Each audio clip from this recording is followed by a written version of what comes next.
Bonjour, bonjour. Alors hier au 12 coups de midi, Jean-Luc Reichmann a posé la question à Jérôme, le mari de la maîtresse de midi, à savoir, qu'est-ce que vous en pensez de cette histoire d'étoile de midi, de ne pas la trouver, de ne pas pouvoir dire le nom. Donc bon, bah, il a dit que c'était rageant. Voilà. Bon, bah, et elle a sorti la phrase que j'ai trouvée un peu méchante pour elle. Hein.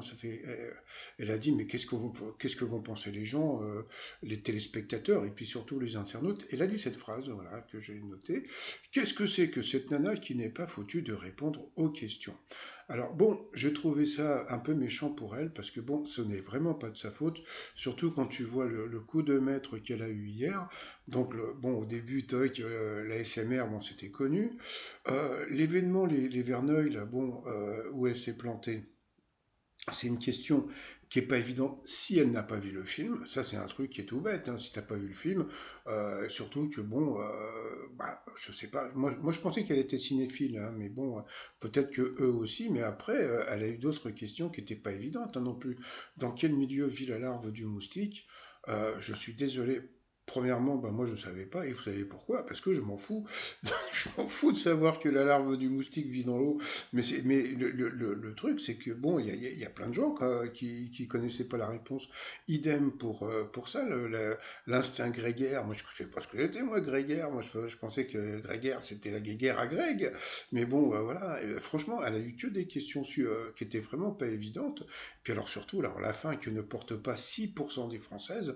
Donc, franchement, un soutien-gorge, peut-être que c'est beaucoup plus, on n'en sait rien, parce que vous savez, c'est des fois les sondages, donc voilà, bon, bah, moi j'ai trouvé, franchement, j'ai trouvé que c'était un peu dégueulasse.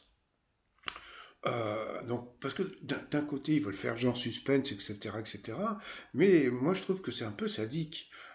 Parce que moi je me rappelle des fois où j'ai gueulé contre l'émission parce qu'il faisait gagner comment dire, des coups de maître ou même des étoiles mystérieuses avec que des questions de bébé. C'est-à-dire que si vous retournez voir les questions qu'avait Bruno pendant le Covid, eh bien, il avait beaucoup plus, il a fait beaucoup plus de coups de maître. Et là, j'ai trouvé ça un peu sadique, mais bon, voilà, c'est peut-être que ça fait grimper les audiences.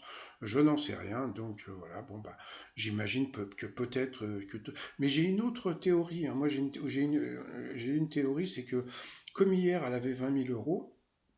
Je me suis dit, si elle gagne 20 000 euros, eh bien, ça va faire qu'elle va gagner la vitrine qui est à 44 000 euros, plus les 10 000. Alors, peut-être qu'ils attendent qu'elle ait 1 000 euros, qu'elle ait 10 000 euros, ou qu'elle ne gagne que 5 000 euros pour la faire gagner. Donc, on verra un petit peu plus tard. Bon, allez, je vous dis à tout de suite. Bye bye.